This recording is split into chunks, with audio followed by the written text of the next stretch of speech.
Hi all, അസ്സലാമലൈക്കും. Welcome back to Silnas kitchen. ഇന്നത്തെ recipe ഒരു വെറൈറ്റി ആയിട്ടുള്ള ഒരു അടിപൊളി ഈവനിങ് സ്നാക്സിന്റെ റെസിപ്പിയാണ്. നല്ല ടേസ്റ്റാണ് ഇത് കഴിക്കാനായിട്ട്. അതുപോലെ തന്നെ നമുക്ക് എത്ര കഴിച്ചാലും മതി വരില്ല. അതുകൊണ്ട് തന്നെ ഈ വീഡിയോ സ്കിപ്പ് ചെയ്യാതെ മുഴുവനായിട്ടൊന്ന് കണ്ടു നോക്കണേ. അപ്പോൾ ഈ ഒരു പലഹാരം തയ്യാറാക്കാനായിട്ട് ഞാനിവിടെ ആദ്യം തന്നെ തേങ്ങയാണ് എടുത്തിട്ടുള്ളത്. തേങ്ങ ചിരകി എടുത്തതിന് ശേഷം അതൊന്ന് മിക്സിയുടെ ജാറിലിട്ടിട്ടൊന്ന് ക്രഷ് ചെയ്തെടുത്തിട്ടുണ്ട്. 250 ml കപ്പിന്റെ അളവിൽ 1.25 കപ്പ് അളവിലാണ് തേങ്ങ എടുത്തിട്ടുള്ളത്. തേങ്ങയാണ് ഇതിന്റെ ഏറ്റവും പ്രധാനപ്പെട്ട ഒരു കൂട്ട്. ഇനി ഇതിലേക്ക് ഗോതമ്പ് പൊടിയാണ് ഇട്ട് കൊടുക്കുന്നത്. 250 ml കപ്പിന്റെ അളവിൽ 1 കപ്പ് ഇട്ട് കൊടുക്കുന്നുണ്ട്. മൈദപ്പൊടി മതി എന്നുള്ളവർക്ക് ഇതേ കപ്പ് അളവിൽ തന്നെ മൈദപ്പൊടി ഇട്ട് കൊടുക്കാവുന്നതാണ്. ഇനി ഇതിലേക്ക് വേണ്ടത് കടലമാവാണ്. ഇതേ കപ്പ് അളവിൽ തന്നെ 250 ml കപ്പിന്റെ അളവിൽ 1 കപ്പ് കടലമാവ് ഇട്ട് കൊടുക്കുന്നുണ്ട്. ഇനി നമ്മുടെ പലഹാരത്തിന്റെ പുറം ഭാഗം ഒന്ന് ക്രിസ്പി ആയിട്ട് കിട്ടാനായിട്ട് കുറച്ച് അരിപ്പൊടി ഇട്ട് കൊടുക്കാം. ഞാനിവിടെ 1/4 കപ്പ് അളവിലാണ് അരിപ്പൊടി ഇട്ട് കൊടുത്തിട്ടുള്ളത്. വറുത്ത അരിപ്പൊടിയാണ് ഇട്ട് കൊടുക്കുന്നത്. ഇനി ഒരു 2 സബോള ചെറുതായിട്ട് കട്ട് ചെയ്തെടുത്തിട്ടുള്ളത് ഇട്ട് കൊടുക്കുന്നുണ്ട്. അതിന്റെ കൂടെ തന്നെ ഒരു ചെറിയ കഷ്ണം ഇഞ്ചിയും ഒരു 3 അല്ലി വെളുത്തുള്ളിയും ഇതേപോലെ കട്ട് ചെയ്ത് ഇട്ട് കൊടുത്തു.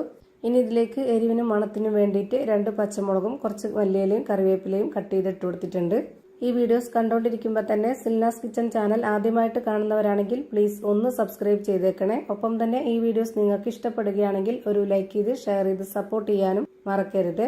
ഇനി ഇതിലേക്ക് പൊടികൾ ഇട്ട് കൊടുക്കാം. അതിനായിട്ട് ഇതിലേക്ക് 1 സ്പൂൺ അളവിൽ മുളക് പൊടി, 1/4 സ്പൂൺ അളവിൽ പെരിഞ്ജീരകപ്പൊടി, മഞ്ഞൾപ്പൊടി, ഗരം മസാലപ്പൊടി, ആവശ്യത്തിനുള്ള ഉപ്പ് ഇത്രയും ഇട്ട് കൊടുത്തതിന് ശേഷം ഇനി ഇതിലേക്ക് വെള്ളം ഒഴിച്ചു കൊടുക്കാം. ഇത് കുഴച്ചെടുക്കാനായിട്ട് ഞാനിവിടെ 250 ml കപ്പിന്റെ അളവിൽ 1 കപ്പ് വെള്ളം എടുത്തിട്ടുണ്ട്. ആദ്യം തന്നെ ഒന്നിച്ച് ഒഴിച്ചു കൊടുക്കുന്നില്ല, പകുതി ഒഴിച്ചു കൊടുത്തതിന് ശേഷം ഒന്ന് കുഴച്ച് നോക്കുന്നുണ്ട്. പിന്നെ വേണമെന്നുണ്ടെങ്കിൽ ഒഴിച്ചു കൊടുത്താൽ മതി. ഇപ്പോൾ ഈ ഒരു വെള്ളം പോരാതെ വന്നിട്ടുണ്ട്. ഇനി ബാക്കിയുള്ള വെള്ളവും കൂടെ അങ്ങ് മുഴുവനായിട്ടും ഒഴിച്ചു കൊടുക്കാം. 250 ml കപ്പിന്റെ അളവിൽ 1 കപ്പ് വെള്ളം ഇപ്പോൾ വേണ്ടി വന്നിട്ടുണ്ട്. ഈ മാവ് ഒരുപാട് അങ്ങ് ലൂസും ആവരുത്, എന്നാൽ നല്ല ടൈറ്റും ആവരുത്. നമുക്കിത് ഏത് ഷേപ്പിലാണോ റെഡിയാക്കി എടുക്കേണ്ടത് ആ ഒരു ഷേപ്പിൽ ഈ ഒരു മാവ് പിടിച്ച് എടുക്കാൻ പറ്റണം. ആ ഒരു പരുവാണ് ഇതിന്റെ കറക്റ്റ് പരുവം. ഞാനിപ്പോൾ ഇവിടെ ഈ ഒരു മാവ് ചെറിയ ചെറിയ ബോൾ ഷേപ്പിലാണ് എടുക്കുന്നത്. ഇതുപോലെ തന്നെ ചെയ്തിട്ട് എടുക്കണമെന്നില്ല. നിങ്ങൾക്ക് ഇഷ്ടമുള്ള ഏത് ഷേപ്പിൽ വേണമെങ്കിലും റെഡിയാക്കി എടുക്കാം. ഏത് ഷേപ്പിലായിരുന്നാലും വളരെ ചെറുതാക്കി ചെയ്യുമ്പോഴാണ് കാണാനൊരു ഭംഗി. അതുകൊണ്ട് ഞാൻ ഇത്രയും ആക്കുന്നുള്ളൂ. ഇനി ഇതെല്ലാം ചൂടായി വന്ന എണ്ണയിലേക്ക് ഇട്ട് കൊടുക്കുന്നുണ്ട്. ഒരു മീഡിയം ഫ്ലെയിമിൽ വേണം ഇതിന്റെ ഫ്ലെയിം വെച്ച് കൊടുക്കാനായിട്ട്. ഒരുപാട് ഫ്ലെയിം കൂടി പോവുകയും ചെയ്യരുത്, എന്നാൽ നന്നായിട്ട് കുറഞ്ഞു പോവുകയും ചെയ്യരുത്.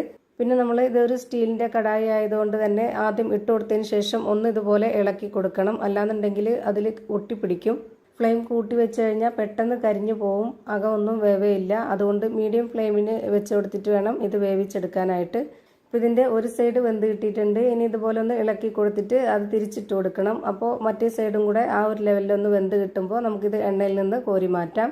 ഒരുപാട് സമയമൊന്നും വേണ്ട, വളരെ പെട്ടെന്ന് തന്നെ വെന്ത് കിട്ടുന്നുണ്ട്. അതുപോലെ തന്നെ ഭയങ്കര സിമ്പിളായിട്ടുള്ള ഒരു റെസിപ്പിയാണ്. നമുക്ക് വൈകുന്നേരങ്ങളിൽ കഴിക്കാനാണെന്നുണ്ടെങ്കിലും പെട്ടെന്നൊരു ഗസ്റ്റൊക്കെ വരികയാണെന്നുണ്ടെങ്കിലും എളുപ്പത്തിൽ തയ്യാറാക്കി എടുക്കാൻ പറ്റുന്ന ഒരു അടിപൊളി ഐറ്റമാണ്. പുറം ഭാഗം നല്ല ക്രിസ്പിയും അകം നല്ല സോഫ്റ്റ് ആയിട്ടിരിക്കുന്ന ഒരു അടിപൊളി പലഹാരമാണ്. എന്തായാലും എല്ലാവർക്കും ഇഷ്ടാവും. ഒന്ന് ട്രൈ ചെയ്ത് നോക്കാൻ മറക്കരുത്. ഞാനിപ്പോൾ ഇതിൻ്റെ അകം എങ്ങനെയാണ് ഇരിക്കുന്നതെന്ന് അറിയാനായിട്ട് ഇതൊന്ന് പൊട്ടിച്ച് കാണിക്കുന്നുണ്ട്. അപ്പോൾ ഇത്രയേ ഉള്ളൂ ഇന്നത്തെ വീഡിയോ. വീഡിയോ ഇഷ്ടമായാൽ ലൈക്ക് ചെയ്യാനും കമൻറ്റ് ചെയ്യാനും ഷെയർ ചെയ്യാനും മറക്കരുത്.